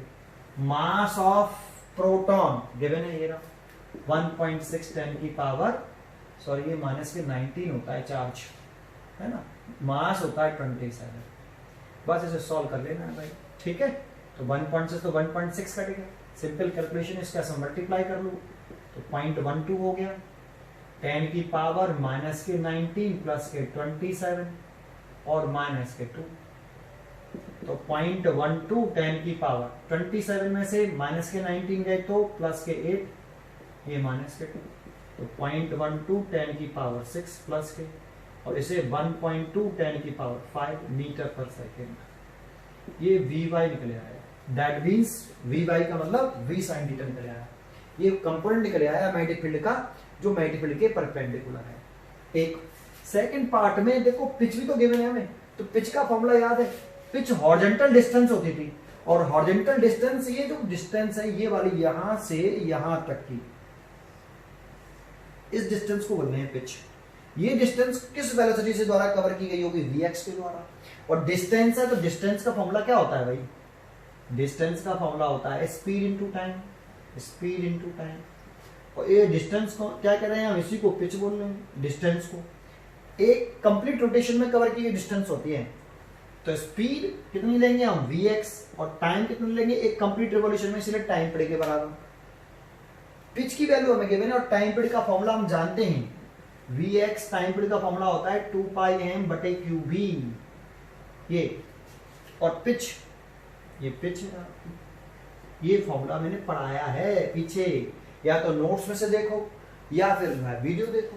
ठीक, बस पिच की वैल्यू में गिवन है, Vx पूछ रहा है हमसे, और Vx कौन सा कंपोनेंट है, अलोंग वाला, तो Vx पूछ रहा है हमसे, मैग्नेटिक फील्ड के अलोंग वाला कंपोनेंट है Vx। पिच कितनी दे रखी थी आपको, तो पिच दे रखी थी सिर्फ 24 सेंटीमीटर, है ना, कहाँ गया, कौन सा क्वेश्चन है, 5, पिच दे रखी 24 सेंटीमीटर, ये 24 सेंटीमीटर रख दो 10 की पावर माइनस के, तो इसकी वैल्यू पुट कर दी। Vx पूछ रहा है हमसे पूरा पूरा, 2 पाई 3.14 रखना पाई की वैल्यू, मास प्रोटॉन का 1.6 10 की पावर माइनस के 27, चार्ज 1.6 10 की पावर माइनस के 19, मैग्नेटिक फील्ड तो वो 0.02 टेस्ला दे रखा था। Vx पूछ रहा है, इसे सॉल्व कर लेना यार, Vx निकाल लेना मीटर पर सेकंड में, ये आंसर हो जाएगा। ठीक है, चलो क्वेश्चन नंबर 6, केवल फॉर्मूला पुट करना है और कुछ नहीं। एक electron after being accelerate through a potential difference 100 volt, तो ये पोटेंशियल डिफरेंस है, V क्या है यहाँ पे, potential difference 100 volt, enter a uniform magnetic field V, तो मैग्नेटिक फील्ड रखा है 0.004 tesla, perpendicular to direction of motion, direction of motion माने वेलोसिटी, तो मैग्नेटिक फील्ड और वेलोसिटी के बीच में कितना एंगल है, 90 degree, angle between velocity and magnetic field 90 degree, important word. Calculate radius of the path of circular, तो जानते हैं जब मैग्नेटिक फील्ड और वेलोसिटी परपेंडिकुलर होते हैं तो उसका path of charge particle circular होता है, चार्ज पार्टिकल ट्रेजेक्टरी कह सकते हो, वो कैसी होती है, सर्कुलर, और सर्कुलर होती है तो उसकी रेडियस कितनी होगी, तो उसका फॉर्मूला हमें ये याद होना चाहिए, mv बटे qv, ये वेलोसिटी है यहाँ पे, सर ये वाला फॉर्मूला, लेकिन यहाँ पे तो वेलोसिटी गिवन नहीं है, तो बेटा इसको चेंज करो पोटेंशियल डिफरेंस के टर्म में। तो आप देखो कैसे चेंज करो, यहाँ से वेलोसिटी निकालो, ये मैंने बताया, ये याद कर लेना, qvr ओवर m, यहाँ से वेलोसिटी निकाल लो, एंड काइनेटिक एनर्जी निकाल लो, यहाँ से kinetic energy half M V square, तो काइनेटिक एनर्जी 1/2 m v की वैल्यू ये वाली पुट कर दो यहाँ, q square v square r square over m square.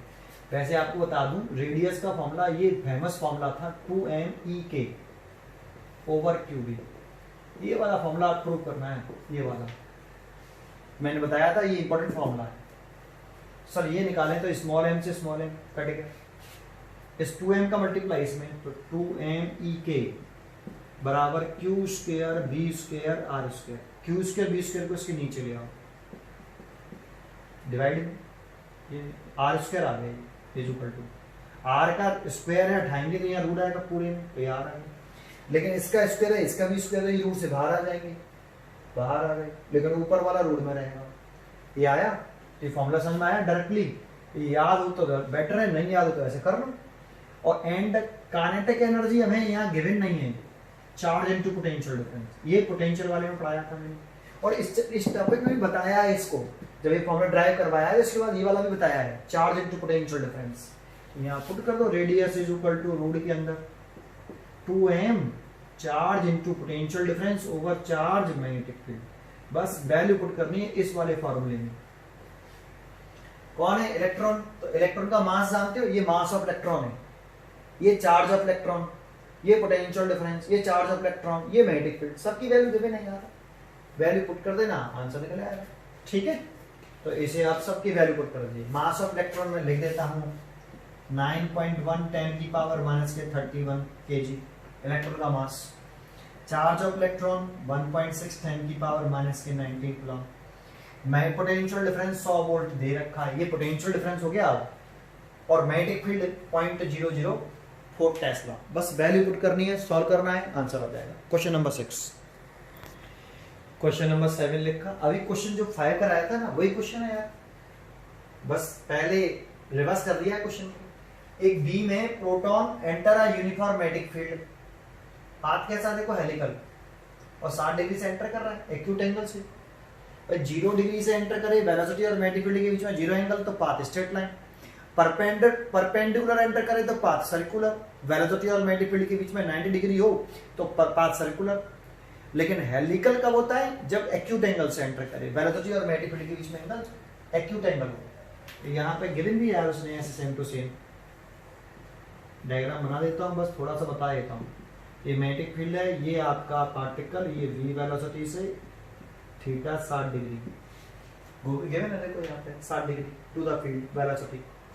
तो मैग्नेटिक फील्ड क्या क्या गिवन है? मैग्नेटिक फील्ड गिवन है 0.3 टेस्ला, वेलोसिटी गिवन है 4 × 10⁵ मीटर पर second, theta angle between velocity and the magnetic field 60 degree.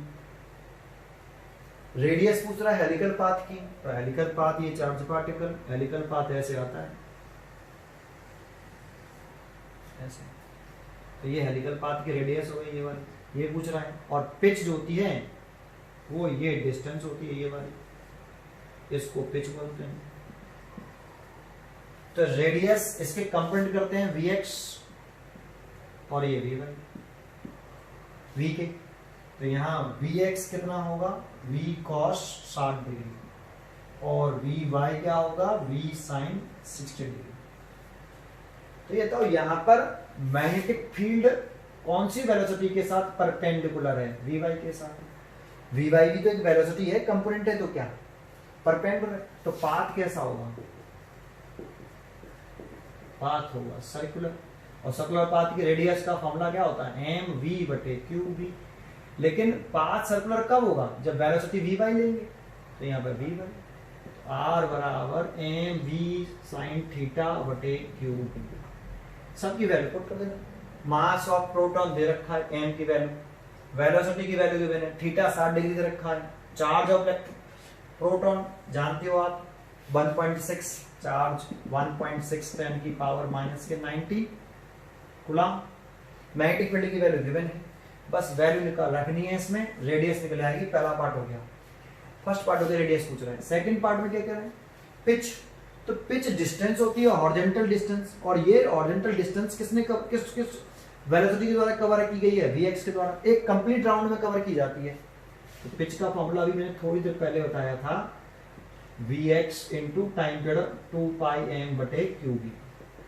यहाँ पे वैल्यू पुट कर देना, vx की वैल्यू लिख लेना आप v cos θ 60 डिग्री, vx की वैल्यू इनटू 2πm/qb, सबकी वैल्यू पुट करोगे पिच निकाल लेना। ठीक है भाई, ये क्वेश्चन नंबर 7 हो गया। क्वेश्चन नंबर 8, ये क्वेश्चन मेरे नोट्स में पेज नंबर 19 पर हो रहा है, बस अंतर यह है कि वहां पर प्रोटॉन था, यहाँ इलेक्ट्रॉन है। ठीक है, चलो देख कर आता हूं एक बार। देखो ये एक इलेक्ट्रॉन चार्ज पार्टिकल है, वो ए से बी मूव कर रहा है, एक infinity long straight conductor AXY, इसमें करंट फ्लो कर रही है 10 एम्पियर। एक इलेक्ट्रॉन है मूविंग विद वेलोसिटी इतने मीटर पर second parallel to the conductor in air A to B। Electron है ए से बी मूव कर रहा है करंट कैरिंग कंडक्टर के parallel. The perpendicular distance between electron and conductor XY, ये 20 सेंटीमीटर दे रखी है। कैलकुलेट द मैग्नेटिक फोर्स, क्या पूछ रहा है? मैग्नेटिक फोर्स पूछ रहा है एक्सपीरियंस्ड बाय इलेक्ट्रॉन। तो आपको फॉर्मूला नहीं मालूम? मैग्नेटिक फोर्स ऑन इलेक्ट्रॉन ए बराबर QVB sin थीटा, और थीटा किसके बीच में एंगल है? Angle between velocity and magnetic field. देखो इलेक्ट्रॉन है तो इलेक्ट्रॉन का चार्ज हो गया, इलेक्ट्रॉन कितनी वेलोसिटी से मूव कर रही है उसकी वैल्यू गिवन है हमें 10⁵ मीटर पर सेकंड से। अब ये इलेक्ट्रॉन किस में मूव करना चाहिए? मैग्नेटिक फील्ड में। सर यहाँ पर मैग्नेटिक फील्ड तो है ही नहीं। याद है जब कोई चार्ज पार्टिकल किसी मैग्नेटिक फील्ड में मूव करता है तो उस पर फोर्स लगता है, मैग्नेटिक फोर्स F बराबर QVB sin θ। जब कोई चार्ज पार्टिकल मैग्नेटिक फील्ड में मूव करता है, सर यहाँ पे तो कोई मैग्नेटिक फील्ड है ही नहीं है, तो ये करंट कैरिंग वायर दे तो रखा है यहाँ पे एक long infinity straight wire. Oersted ने क्या बताया था कि जो कोई करंट कैरिंग वायर हो तो उसके चारों तरफ करंट कैरिंग वायर ये रहा है, तो इसके चारों तरफ क्या डेवलप हो जाता है, मैग्नेटिक फील्ड। तो ये करंट कैरिंग वायर ए पॉइंट पर मैग्नेटिक फील्ड प्रोड्यूस करेगा ना, और ये इलेक्ट्रॉन इसी मैग्नेटिक फील्ड में, इस करंट कैरिंग वायर के मैग्नेटिक फील्ड में मूव करेगा। तो मैग्नेटिक फील्ड, ये वाला मैग्नेटिक फील्ड कहां से निकाले हैं, इस करंट कैरिंग वायर की वजह से। तो यहां से शुरू कर देना चाहिए, magnetic field intensity at a point A due to straight infinite long straight wire, infinite long straight wire. क्या फॉर्मूला होता है, B equal to mu not upon 4 pi 2I over R। R जो होती है ऑब्जर्वेशन पॉइंट से wire पर perpendicular draw करते हैं, वो R लेते हैं। यहां से ये वाला मैग्नेटिक फील्ड निकलेगा, ये वाला इस पॉइंट पर डायरेक्शन निकाल लो, करंट की डायरेक्शन, ये राइट हैंड पाम रूल लगा के करंट की डायरेक्शन थंब बताता है, फिंगर टुवर्ड द पॉइंट। तो मैग्नेटिक फील्ड किधर आ रहा है, बाहर की तरफ। तो यहाँ पे जो मैग्नेटिक फील्ड डेवलप हो रहा है, ये B, ये बाहर की तरफ हो रहा है, ये मैग्नेटिक फील्ड है B, इसकी डायरेक्शन किधर आ रही है, बाहर की तरफ। वैल्यू लिख के यहाँ पे, इसकी वैल्यू कितनी, 10 की पावर -7, 2I की वैल्यू कितनी रखी है, करंट कितना रखा है, 10 एम्पियर, तो 10 लिख लो। और R कितना रखा है, 20 सेंटीमीटर, सेंटीमीटर को मीटर में चेंज कर लेना, तो 20 से 20 कट गया, देखो कितना मैग्नेटिक फील्ड आ रहा है, 1 × 10 की पावर -5 टेस्ला। -2 पर जाएगा तो +2 हो जाएगा ना, तो -5 बचेगा। यहाँ पे देख, अब देखो वेलोसिटी और मैग्नेटिक फील्ड के बीच में एंगल, इस डायग्राम में देख लो, तो वेलोसिटी ऐसे है और मैग्नेटिक फील्ड आपकी तरफ, बाहर की तरफ ऐसे, तो कितना एंगल है, 90 डिग्री। तो यहाँ इस डायग्राम में देख रहे हैं तो 90 डिग्री है। सबकी वैल्यू पता है, फोर्स निकाल लो। तो now F is equal to, ये चार्ज, इलेक्ट्रॉन का चार्ज नहीं मालूम होता, मालूम होता है 1.6 10 की पावर -19। वेलोसिटी इलेक्ट्रॉन की 10 की पावर 5। ये इलेक्ट्रॉन किस मैग्नेटिक फील्ड में मूव कर रहा है, इस वाले बी में, इस स्ट्रेट करंट कैरिंग वायर ने जो मैग्नेटिक फील्ड प्रोड्यूस किया है, उस मैग्नेटिक फील्ड में मूव कर रहा है। कितना प्रोड्यूस किया, ये रहा 1 × 10 की पावर -5। एंगल कितना है, 90 डिग्री, sin 90 डिग्री। तो देखो इससे एक कट गया, कैलकुलेशन भी नहीं है, 1.6 10 की पावर -19 sin 90 की वैल्यू 1। इतना फोर्स लग रहा है साहब, न्यूटन। डायरेक्शन पूछ रहा है तो फ्लेमिंग के लेफ्ट हैंड रूल से डायरेक्शन निकाल दो। मैग्नेटिक फील्ड की डायरेक्शन किधर है, आपकी तरफ बाहर की तरफ आ रही है। पहले मैग्नेटिक फील्ड सेट कर लो, फ्लेमिंग का left hand rule, left hand लगाना है, राइट से मत करना। ये मैग्नेटिक फील्ड की डायरेक्शन तो बाहर की तरफ, ये वेलोसिटी की डायरेक्शन, तो वेलोसिटी किधर है, उधर है, ऐसे। तो देखो वेलोसिटी की डायरेक्शन, फोर्स तो लग रहा है नीचे, लेकिन ये charge particle negative charge particle है, तो फोर्स तो ऐसा लग रहा था कंडक्टिंग वायर के टूवर्ड्स, लेकिन चार्ज पार्टिकल तो नेगेटिव है, इलेक्ट्रॉन, तो फोर्स की डायरेक्शन रिवर्स हो जाती है, तो फोर्स लगेगा ऐसे। तो फोर्स की डायरेक्शन इस XY वायर से अवे है, टूवर्ड्स है, तो XY वायर से away from wire XY, away from wire XY। Answer हो गया, ठीक है। यही क्वेश्चन नंबर आपका 8 है, और यही क्वेश्चन जो है शायद 10 है। क्वेश्चन नंबर 10 और 8 सेम है, ठीक है, नहीं सेम है, बस डायग्राम बना लेना। उसमें कैसा डायग्राम दे रखा है, जो क्वेश्चन में कह रहा है उसके अकॉर्डिंग डायग्राम बना लेना आप, ठीक है। क्वेश्चन नंबर 9 देखते हैं, कुछ नहीं करना, इजी क्वेश्चन है ये भी। एक प्रोटॉन है, देखो कैलकुलेशन जो है, न्यूमेरिकल की कैलकुलेशन जो होती है ना, आप उस पर ध्यान ना दीजिए, ठीक है। क्वेश्चन आना चाहिए आपको बस। A proton is to circulate the earth along the equator with speed इतने, है ना। तो ये एक अर्थ बना लेते हैं हम पहले, ये इक्वेटर होता है अर्थ का, ये आपका एक प्रोटॉन है और ये सर्कुलेट कर रहा है इक्वेटर के चारों तरफ ऐसे।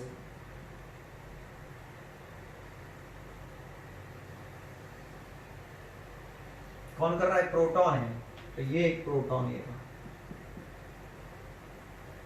ये घूम रहा है आपका v स्पीड से, ये इसका सेंटर हो गया। तो सर्कुलर पाथ की रेडियस अर्थ की रेडियस के बराबर हो गई ना, ये सर्कुलर पाथ हो गया ना, सर्कुलर पाथ। आपको मालूम है जब कोई चार्ज पार्टिकल सर्कुलर पाथ पर कब रिवॉल्व करता है, जब आपका वेलोसिटी मैग्नेटिक फील्ड की कैसे होती है, परपेंडिकुलर। इस वाले केस में path of charge particle, path of charge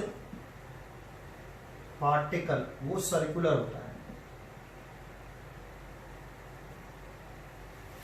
तो एक प्रोटॉन है is circulate the earth along the equator with speed इतनी। Find the minimum magnetic field which should be create at a equator for this purpose. तो R बराबर circular path में घूमेगा तो R बराबर एम बी बटे Q भी तो होगा। तो मैग्नेटिक फील्ड पूछ रहा है, बी को यहाँ ले आओ, नीचे इसको ले आओ, एम वी बटे क्यू स्मॉल आर। लेकिन यहाँ जो स्मॉल आर है वो अर्थ की रेडियस के बराबर होगा। Small R radius of circular path होता है, यहाँ कैपिटल लिख दो उसके बराबर। प्रोटॉन का मास क्वेश्चन में गिवन है, ये रहा 1.7 10 की पावर माइनस के 27। वेलोसिटी गिवन है, ये 1 × 10 की पावर 7। चार्ज प्रोटॉन का हम जानते हैं 1.6 10 की पावर माइनस के 19। रेडियस अर्थ की गिवन है 6.37 10 की पावर 6। सॉल्व कर लेना, टेस्ला में मैग्नेटिक फील्ड निकल जाएगा। मैग्नीट्यूड पूछ रहा है, खत्म। अप्रोक्सीमेट निकालना पड़ेगा, ठीक है, मिनिमम। ठीक है, क्वेश्चन लिखो। एक mono energetic electron of initial energy 18 kilo electron volt. देखो पहले गिवन क्या है वो लिख लेते हैं। काइनेटिक एनर्जी गिवन है, काइनेटिक एनर्जी ऑफ इलेक्ट्रॉन ई के ले लेते हैं, कितना है 18 किलो इलेक्ट्रॉन वोल्ट। किलो, तो किलो को चेंज कर लो पहले तो इलेक्ट्रॉन वोल्ट, है ना। तो मालूम है आपको कि एक इलेक्ट्रॉन वोल्ट में 1.6 10 की पावर माइनस के 19 जूल होते हैं। एक इलेक्ट्रॉन वोल्ट, एक मिलियन, मिलियन कह रहा हूं, मिली नहीं कह रहा। एक होता है मिली और एक होता है मिलियन। मैं यहां बात कर रहा हूं 1 मिलियन इलेक्ट्रॉन वोल्ट की। तो 1 मिलियन इलेक्ट्रॉन वोल्ट में 10 की पावर 6 इलेक्ट्रॉन वोल्ट होता है। 10 की पावर 6 इलेक्ट्रॉन वोल्ट में 1.6 10 की पावर माइनस के 19 जूल होता है, ठीक है। एक होता है मिली इलेक्ट्रॉन वोल्ट, तो उसमें स्मॉल एम आता है, ऐसे स्मॉल एम। कैपिटल एम आएगा तो मिलियन होगा, स्मॉल एम आएगा तो इसका मतलब है मिली इलेक्ट्रॉन वोल्ट। और 1 मिली में 10 की पावर माइनस के 3 इलेक्ट्रॉन वोल्ट, तो 10 की पावर माइनस के 3 इलेक्ट्रॉन वोल्ट की जगह पर ले सकते हैं ये 1.6 10 की पावर माइनस के 19 जूल। ये कैलकुलेशन के लिए यूज बता रहा हूं। एक होता है बिलियन इलेक्ट्रॉन वोल्ट, बिलियन, इसे जैसे मिलियन है ऐसे बिलियन, 10 की पावर 9 इलेक्ट्रॉन वोल्ट होता है। तो इलेक्ट्रॉन वोल्ट की वैल्यू कन्वर्ट करके जूल में कन्वर्ट कर सकते हो आप। ये सारे इंपॉर्टेंट हैं। अभी फिलहाल यहाँ पे किलो इलेक्ट्रॉन वोल्ट हो रहा है, तो 1 किलो में तो तुम जानते होंगे 1000 होते हैं, तो 1000 इलेक्ट्रॉन वोल्ट हो गए। और फिर इंटू 1.6 10 की पावर माइनस के 19 जूल, दैट मीन्स 18 इंटू 1.6 10 की पावर 3 उधर ले जाएं तो माइनस के 19 प्लस के 3, तो ये हो जाएगा 6 जूल, ठीक है। ये आप नोट कर लेना, बहुत इंपॉर्टेंट है ये। तो कन्वर्ट करना आना चाहिए ऐसा सिस्टम में पहले, तो जूल में कन्वर्ट कर लिया, ठीक है। मैग्नेटिक फील्ड दे रखा है D 0.4 गॉस। मैंने बताया कि एक गॉस में 10 की पावर माइनस के 4 टेस्ला होते हैं। ये सीजे सिस्टम में गॉस यूनिट होती है मैग्नेटिक फील्ड की, ये ऐसा सिस्टम में होती है, तो चेंज करना पड़ेगा 10 की पावर माइनस के 4 टेस्ला, ठीक है। Normal to its initial direction, मतलब जो इलेक्ट्रॉन की जो इनिशियल डायरेक्शन है वेलोसिटी की और मैग्नेटिक फील्ड की जो डायरेक्शन है वो दोनों कैसी है, नॉर्मल मतलब परपेंडिकुलर है। इनिशियली परपेंडिकुलर है, मतलब एंटर करते समय वेलोसिटी की डायरेक्शन इलेक्ट्रॉन की एंड मैग्नेटिक फील्ड दोनों परपेंडिकुलर है। तो गिवन है ये भी वेलोसिटी मैग्नेटिक फील्ड के परपेंडिकुलर है। दैट मीन्स थीटा कितना है 90 degree, angle between velocity and magnetic field 90 degree. जब जानते हो ये परपेंडिकुलर होते हैं तो पाथ जो होता है पार्टिकल का, चार्ज पार्टिकल का, path of charge particle circular होता है, सर्कुलर, और सर्कुलर पाथ है, ठीक है। पूछा क्या है, calculate the vertical deflection of beam over a distance 30 centimetre. जैसे शुरुआत में इनिशियली कह रहा है, इनिशियली जब चार्ज पार्टिकल मैग्नेटिक फील्ड में एंटर कर रहा है तो मैग्नेटिक फील्ड की वेलोसिटी की डायरेक्शन एंड मैग्नेटिक फील्ड की डायरेक्शन, वेलोसिटी और मैग्नेटिक फील्ड की डायरेक्शन परपेंडिकुलर है, नॉर्मल है, तो पाथ कैसा हो जाएगा, सर्कुलर। वो सर्कुलर पाथ की रेडियस निकाल सकते हो आप, तो यहां कर देता हूं radius of circular path R is equal to root के अंदर 2m kinetic energy over charge into magnetic field. ये फॉर्मूला भी थोड़ी देर पहले, वैसे तो सर्कुलर पाथ की रेडियस का फॉर्मूला ही होता है mv/qv, लेकिन इससे कुछ क्वेश्चन पहले मैंने ये वाला फॉर्मूला बताया था, ये कहां से आया, काइनेटिक एनर्जी के टर्म में। ये क्यों लिखा, क्योंकि क्वेश्चन में काइनेटिक एनर्जी गिवन है, ठीक है। इस वाले फॉर्मूले से निकाल के दिखाया था अभी थोड़ी देर पहले मैंने ये, तो यहां से आप रेडियस निकाल लो आप, तो रेडियस निकालोगे यहां से तो रूट के अंदर 2, व्हाट नेम ऑफ एम, मास किसका, इलेक्ट्रॉन का, तो इलेक्ट्रॉन का मास कितना जानते हैं हम, 9.1 10 की पावर माइनस के 31।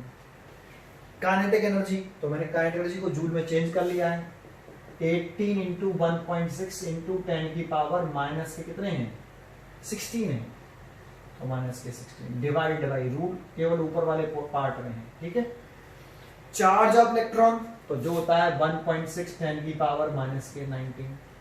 मैग्नेटिक फील्ड 0.4 इंटू 10 की पावर माइनस के 4। मानता हूं कैलकुलेशन टफ है, ठीक है, लेकिन मैंने कहा क्वेश्चन आना जरूरी है, तब क्वेश्चन पे ध्यान दीजिए। क्वेश्चन कैलकुलेशन टफ सबके लिए होगी कि वैल्यू ऐसे दे रखी है तो क्या करें हम, तो देखो सॉल्व करने पर ये जो आ रहा है इसे सॉल्व करोगे तो 11.32 मीटर आ रहा है, इतनी रेडियस आ गई सर्कुलर पाथ की, लेकिन ये रेडियस तो पूछ ही नहीं उसने, अभी बताता हूं। फिर वो क्या कह रहा है, तो देखो इसका पाथ सर्कुलर होगा, ये तो पक्का है पार्टिकल का, ये इसका सेंटर हो गया। तो ये ताऊ मान लो पार्टिकल इनिशियली यहां से एंटर किया और यहां से एंटर किया और ये मूव ऐसे कर रहा है, तो P से मूव करके Q पे पहुंच गया, P से मूव करके Q पे पहुंचा, तो इसने PQ से मूव करके चला ऐसे, तो ये तो रेडियस हो गई। तो P से Q पे पहुंचा तो उसने क्या कहा, क्वेश्चन में पढ़ो, देखो जैसे ही इनिशियली जैसे एंटर करेगा तब उस वाली कंडीशन में उसका पाथ कैसा आ रहा है, सर्कुलर, क्योंकि वो परपेंडिकुलरली एंटर कर रहा है। तो जब वो कितनी डिस्टेंस चलेगा पार्टिकल, तो उसका पाथ किस पार्टिकल पे चले, किस पाथ पे चलेगा, वो सर्कुलर पाथ पर। तो P से ही ये इनिशियल से ही वो सर्कुलर पाथ पे चलना शुरू कर देगा। तो कितनी डिस्टेंस चल ले, डिस्टेंस 30 सेंटीमीटर चल ले। Calculate the vertical deflection of the beam over a distance 30 centimetre. तो जो 30 सेंटीमीटर चल रहे, तो यहां से यहां तक ये 30 सेंटीमीटर तक का ये PQ डिस्टेंस वो चल लिया भाई, सर्कुलर पाथ पे चल रहा ना वो इलेक्ट्रॉन, इलेक्ट्रॉन ही तो है, तो इलेक्ट्रॉन सर्कुलर पाथ पे चल रहा है, तो P से Q तक वो कितनी डिस्टेंस चल लिया, 30 सेंटीमीटर। तो कितना वर्टिकल डिफ्लेक्शन आएगा, तो देखो जब वो P से Q आया तो यहां से वो कितना नीचे उतर आया पार्टिकल, वर्टिकल डिफ्लेक्शन तो ये हो गया भाई, ये हॉरिजॉन्टल हो गया भाई। P से Q पार्टिकल सर्कुलर पाथ पे चल रहा है ना, तो कितनी डिस्टेंस चल रही, 30 सेंटीमीटर, तो 30 सेंटीमीटर P से Q तक आ गया ऐसे, तो P से Q तक ये वर्टिकल डिफ्लेक्शन हो गया, ये वाला A पॉइंट डाल लेते हैं, और ये हॉरिजॉन्टल डिस्प्लेसमेंट हो गया। तो अगर P से Q पर जब पहुंचेगा तो हॉरिजॉन्टल डिस्टेंस पूछता तो हमें QA निकालना चाहिए था, वर्टिकल डिफ्लेक्शन पूछ रहा तो हमें PA निकालना चाहिए। जब P से Q पर पहुंचा पार्टिकल तो इसने कितना वर्टिकल डिस्टेंस चला PA, और P से Q तक चलने में कितनी हॉरिजॉन्टल डिस्टेंस चला AQ, लेकिन हमसे कौन से पूछ रहा है, PA पूछ रहा है, ये सेंटर है इसका। पहले क्वेश्चन को समझ लो। तो vertical deflection of the beam कितना हो गया, समझ में आया? PA vertical deflection of the beam, हमें PA निकालना है। अब PA कैसे निकाल सकते हैं? तो देखो OP इसकी रेडियस है, रेडियस हमें पता है, तो OPA कैसे निकाल सकते हैं? तो PA हम निकाल सकते हैं OP में से OA घटा के।